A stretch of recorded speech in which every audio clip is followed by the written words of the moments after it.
Special thanks to cruiseline.com for sponsoring this video today of our 10-night Panama Canal cruise. We absolutely love using cruiseline.com to research all of our voyages. We love the reviews, tips, and photos from real everyday cruisers, the forums, shipmate app, you name it.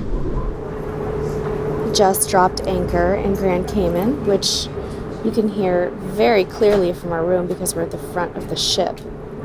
Sounds pretty dramatic. Looks like we're getting a bigger tender. That little guy right there looks like a city tender. And dropping a few of our own tenders also. Apparently there's 4 ships in Grand Cayman today. There's a Norwegian ship right there. And then this Pullman tour guy here. And there must be something on the other side of the ship. I don't see a 4th ship in port, just lots and lots of tenders running, which is a good thing. The announcement that was made just said that there's no waiting for tenders, so it sounds like they're pretty efficient this morning. That or nobody wants to get up early. It's only like 7:30 in the morning, and our all aboard time is 2. So I have a funny feeling that there's going to be like a 9 o'clock rush today. Here's some tenders waiting. And it's pretty cloudy today in Grand Cayman. Hopefully it'll clear up soon so we can have a nice sunny day at the beach. Good morning from Grand Cayman. We're joined by all kinds of things this morning. Helicopters, cruise ships everywhere, all kinds of fun. We're getting ready to go have a great beach day at 7 Mile Beach, getting off the ship very soon, but first wanted to tell you guys what is in my shore day bag today. Usually we do separate episodes on that, but I thought today it'd be fun to tell you exactly what is in my bag in real time before we get off the ship. Why so many helicopters, you guys? So funny. Can you see that helicopter, honey? Show up.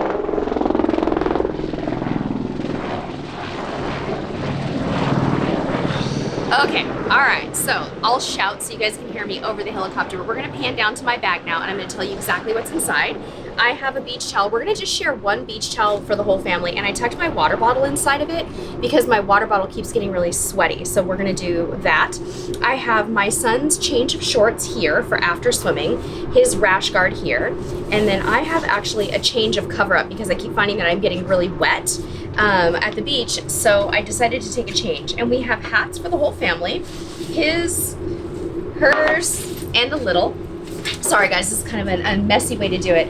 And in place of snorkel gear on this one, we are all just using goggles to kind of swim around at the beach on this trip. So I have goggles for the whole family. Over in my side pocket here, kind of self-explanatory, but you see that I have sunscreen. So we have a face sunscreen and some spray sunscreens.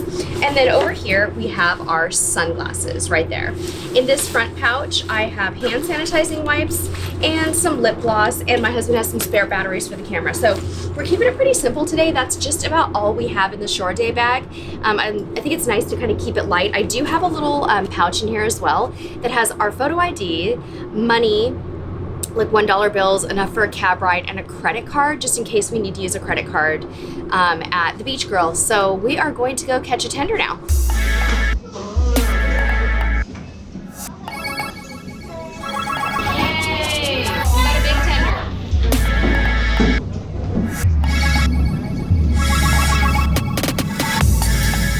Really lucky today and got one of the open air double-decker tenders that we prefer because it's just a little bit more fresh air.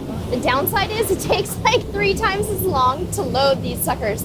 So we're just hanging out and taking some photos, things like that. As you can tell probably from the jerking of the footage, the waves are pretty rocky, so we keep kind of like ramming up against the ship. I feel bad for people who are getting on right now because they're like being supported by 2 or 3 helpers getting on, but just glad to have fresh air and a good opportunity to get better pictures up here.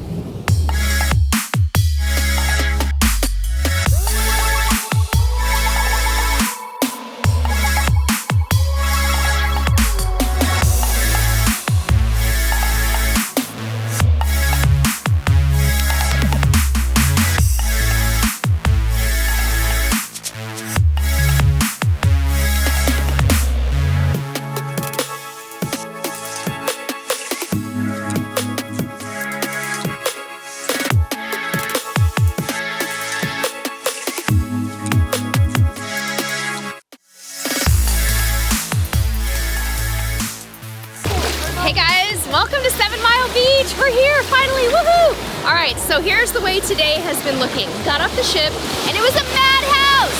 Yes, I'm shouting because the ocean is loud and there are 5 cruise ships in Grand Cayman today. So, my recommendation to you if you're coming here is when you see someone holding up a sign for a taxi cab, go ahead and just take it. You really can't beat the system. We tried to beat the system by walking past all the crazy vendors, going out on the street, and it took us 15 minutes walking down a hot street to find a cab, and then the guy like made us wait forever. So just go with the vendors that are holding up the signs if it's a crowded day and there's 5 ships in Grand Cayman. So we decided to come to Royal Palms, and here's why. Royal Palms is kind of one of the closer spots on 7 Mile Beach to come if you are doing a very short port stop, which we are. Right now it's 10 o'clock and we have to be back at 2.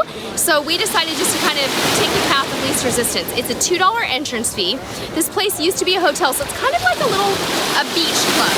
So it costs you $2 to get in. They have a really nice restaurant, really comfortable, shaded, beautiful, great menu, lots of good drinks. I have some kind of a Cayman lemonade, which is pretty good, a little too sweet. And you can rent beach chairs for $12. Umbrellas are $15. So not really peaceful, relaxing, and quiet, but it is quick, safe, easy. You know you're gonna be able to get a cab back. It's a comfortable place to be. So we're gonna go enjoy some food and get a dip in this ocean as soon as possible.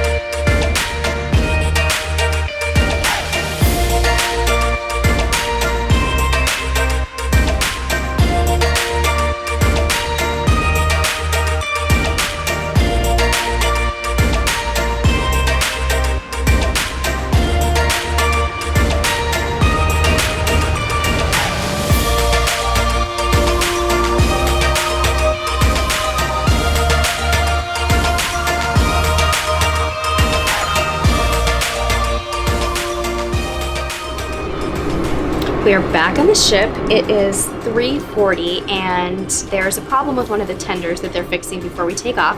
We were supposed to sail away at 3 o'clock, but there's been a little bit of a delay, but it's a beautiful, hot, sunny afternoon. Unfortunately, I can't say we had the best experience staying in Grand Cayman. After our taxi debacle, where I probably didn't make the right decision to walk out on the street to get a taxi, our taxi driver strongly urged us to go to Royal Palms. Is that what it was called? Royal Palms, honey? I think it was called Royal Palms. Anyway, we had planned on going to the beach at Calico Jack's, but he kind of strong-armed us into Royal Palms being better. Well, it turns out that other than the fact that they had free Wi-Fi, which is probably one of the only things that we really loved about it, it was really expensive. The beach was like this big, and it was crowded and crazy, and I would definitely not go back. Now, there are 5 ships in town today. I would imagine that that place is a lot of fun when there's only 1 or 2 ships here. It's probably really tranquil and beautiful, kind of reminding me a little bit of Medano Beach in Cabo, but the beach is just really small there. So in the future, I will definitely go somewhere else, but we were in a hurry. And I think we sort of had that impression that if we stayed closer to the ship, which that place is closer, we felt safe, like we could get back in time and we didn't have more than 3 hours, so that's what we did. But Grand Cayman was beautiful.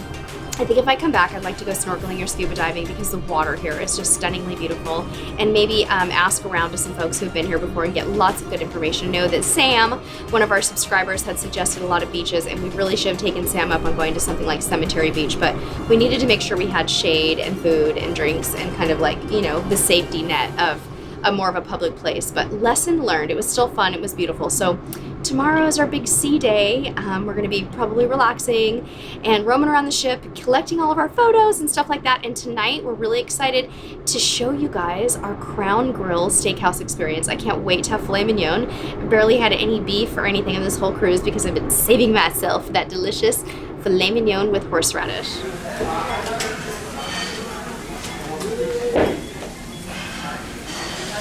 Hello, we have reservations tonight at Crown Grill. We're really excited. It smells so good. Right when you walk up, you can smell the charbroiled, high-quality cuts of meat. Can't wait.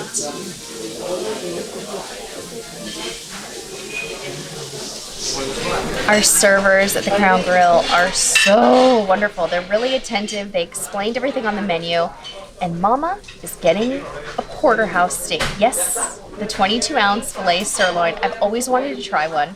And I feel like, hey, I'm paying $29 for my whole meal. I can have whatever I want. So hopefully my table mates tonight will be sharing my massive steak with me. So I ordered, what did I order? I kind of forgot already. Some kind of a prawn appetizer and a salad.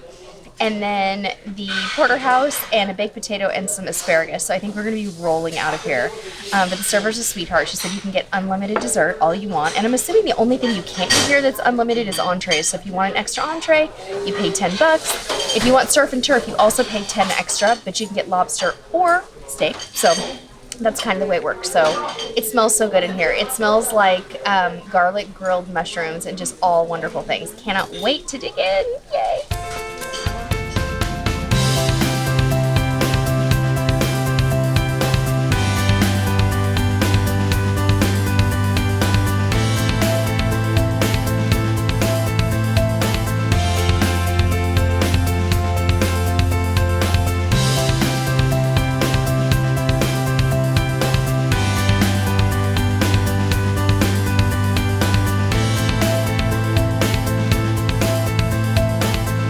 I totally got beat by a steak, yo. Okay, why did I think it was okay to order a 22-ounce porterhouse?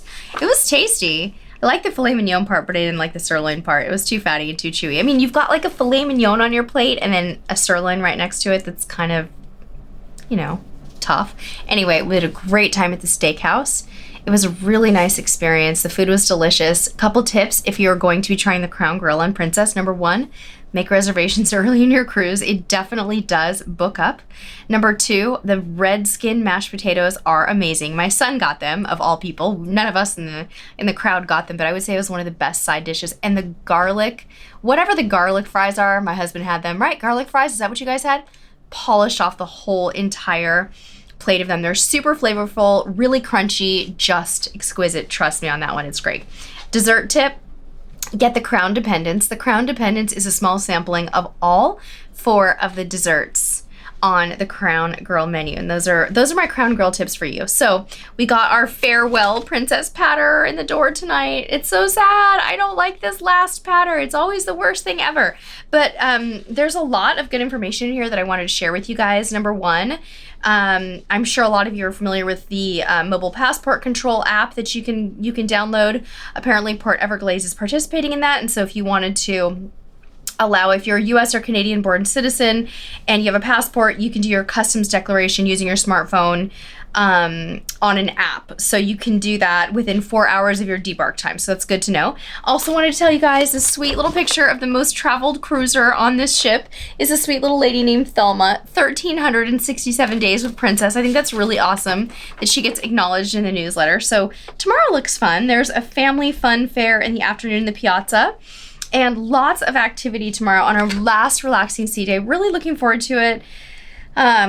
Excited to just relax again. Really enjoyed the sea days on this trip, to just kind of hang out in our cabin, walk around the ship, and just enjoy. The passengers on this trip have been really friendly and nice, who have struck up so many conversations with just random strangers who would stop and talk with us in the photo gallery or just whatever, and it's been really pleasant. So kind of sad that it's winding down, but ready to relax and enjoy our final sea day. Good night.